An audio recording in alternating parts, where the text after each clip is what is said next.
Hello everyone, it's your boy again Russell, the Love Muscle, and in today's video guys, I'm going to share to you a quick review and tour and inside look of the all-new 2022 Toyota Fortuner G 4x2 Black Mica variant. If you're interested into this video, let's get into it.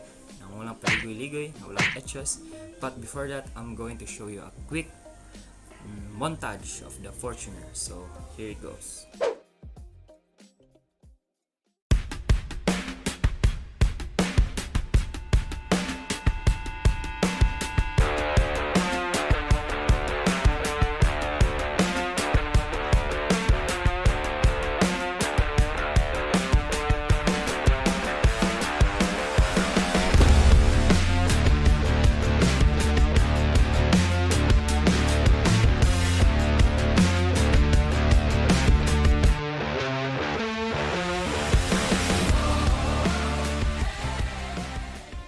So guys, magsa-start na tayo guys for the exterior specs. So as you can see right here, we have the bi-beam headlights that is powered by LED LED lights. So napakalakas ng ilaw niyan pag gabi.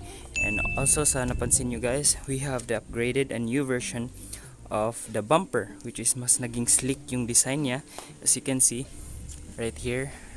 So compared sa older version na which is like round, ngayon mas slick na yung design niya and mas aggressive na siyang tingnan. The kilay, this kilay is in satin silver, in silver satin color. So compared mo siya sa V&Q, the V&Q have the silver, chrome silver one. We also have this front matte grill. As you can see, parang may ngipin-ngipin na siya compared mo sa older versions na straight lang, napaka plain. But right now the Fortuner G has this matte grills with the Toyota logo. This one is not embossed. This is just one plain plastic na outside lang siya. Kasi sa mga Q variant and V variant, they are all sa Q and LT variant, they are embossed with some parang may glass. So mas maganda tingnan yung mga Q variant, but this one looks good on this one. Down below you can see there is the turning signals lamps, the turning signal lamps. Please know that the G variant doesn't have the fog light compared to the V, the Q and the LTD variant. So this one has just the plain grills with its parking sensors both on this side as well. So ang Fortuner G, it has 17-inch alloy wheels with 265/65 17-inch wheel na Bridgestone dweller tires. So yun yung standard and stock tires ng Fortuner G. And this one guys doesn't have the chrome doorknobs here compared to the other versions. And as you can see also, it doesn't have a roof rail. Wala siyang roof rail guys, kasi this is the base model. But it has the power folding side mirror. Later on, I will give you a quick inside look of the button kung saan to magpa-power folding. And this is the gas tank. Sa likod naman guys, it is also powered by LED tail lights. This one pala is we have the Fortuner logo in silver satin color. So for the other versions, they have the chrome silver one. So this base model have the satin silver, right? And we have the brake light at the back, at the top of the hood of the Fortuner, and also the shark antenna right there. So sa likod guys, makikita mo pala yung spare tire. So para sa akin parang yun yung kung pwede sana medyo tago siya, but that's what it looks like. The muffler tip is already upgraded. I just bought one from Shopee, so lilink ko na sa baba if you wanted one. Sa likod you have the rear camera embedded here at the bottom of the Fortuner logo.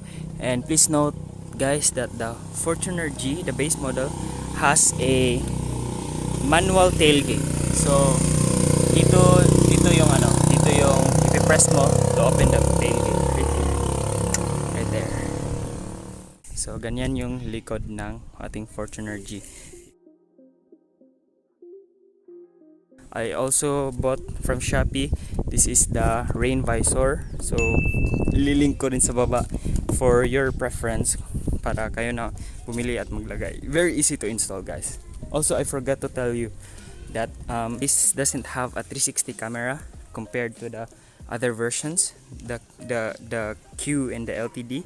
This one just have the rear camera and the two front parking sensors, which works fine, which works very okay para sa akin, guys. But if you can afford to have the 360 degree camera, go for the Q or the LTD one. But this one, it's all right.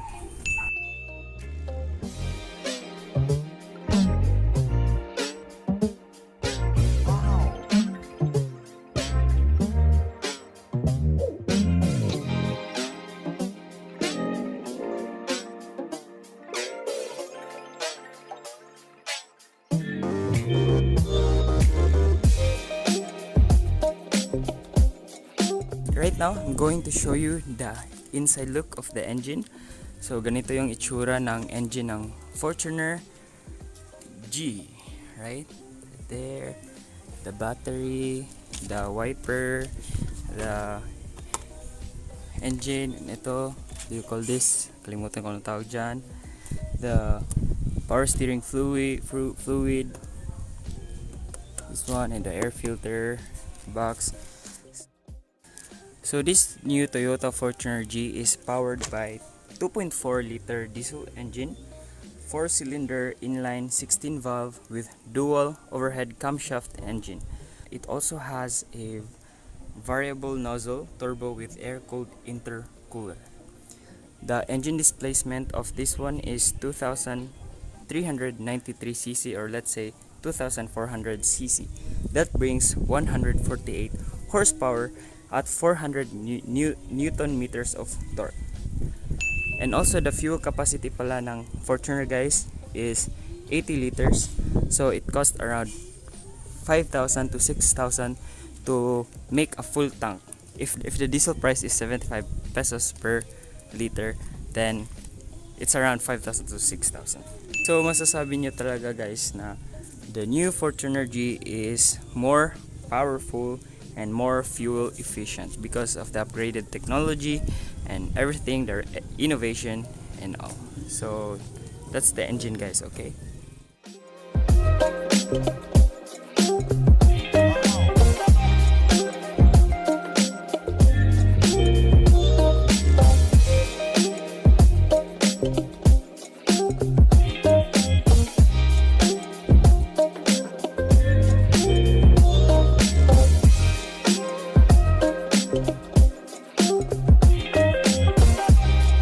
So tapos na tayo sa outside exterior and looks of the Fortuner G. Napakita ko na rin sa inyo ang engine. So right now, I'm going to give you a tour here sa loob ng Fortuner G. Right here.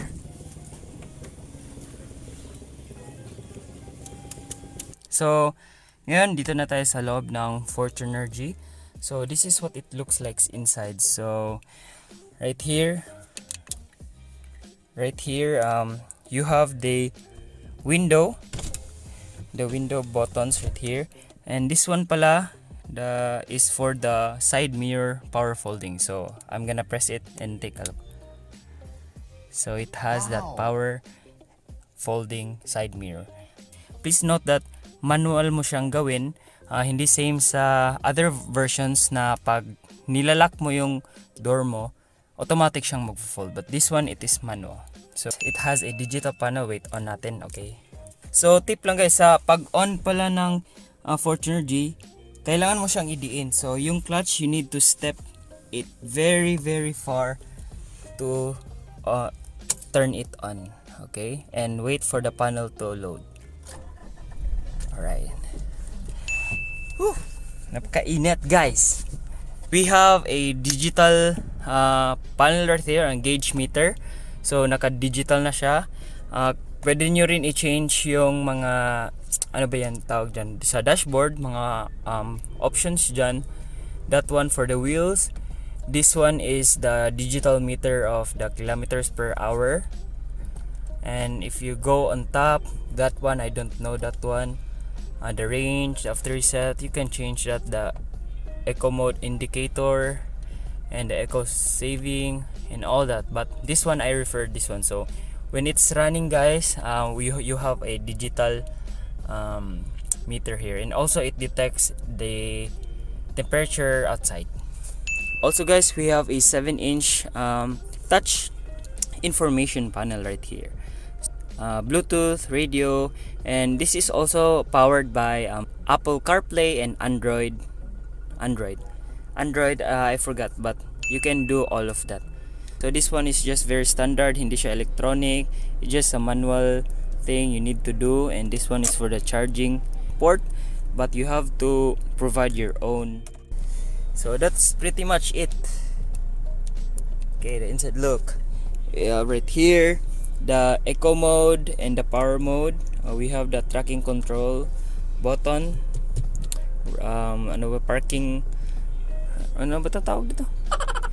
This one right there, and we also have the speaker on this one. The G1 has the fabric seats. This one, right there. Also the speaker. Okay, yung aircon pala ng Fortuner G, guys, napakalakas, napakalamig. In just few minutes, guys, 2 to 3 minutes, malamig na yung kotse mo, guys. So this is really good. And also we have the here, the lights right there.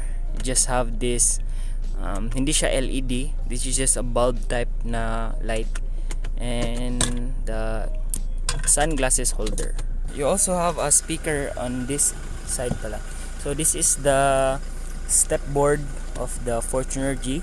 Ang recommended talaga, guys, is you need to buy a step board, plastic step board, para hindi to masisira, guys. Prone siya, kita mo natatanggal siya. So prone siya na matatanggal, right? Stiff pala yung seats niya, guys, medyo matigas, but that's alright. Napaka-comfortable niya, guys.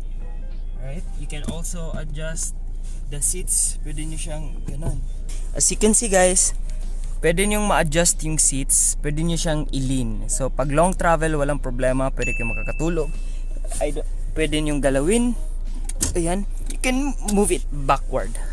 But right now, we have the 2 seats at the back.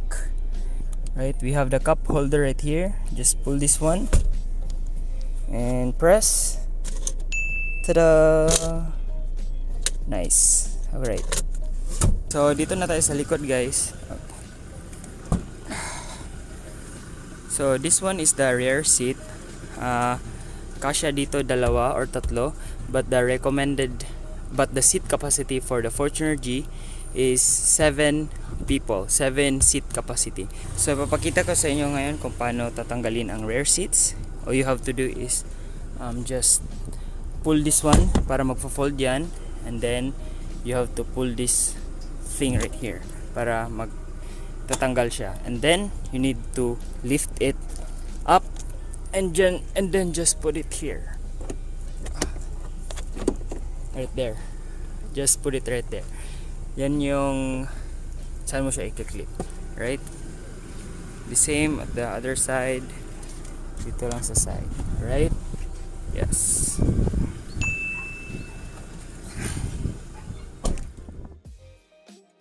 So guys, thank you so much for watching this video. I hope you find this video helpful and informative. Kung may mga katanungan kayo and inquiries and questions about the Fortuner G, make sure to comment down below. I'll be happy to help you guys and reply to you guys. Cheers, take care.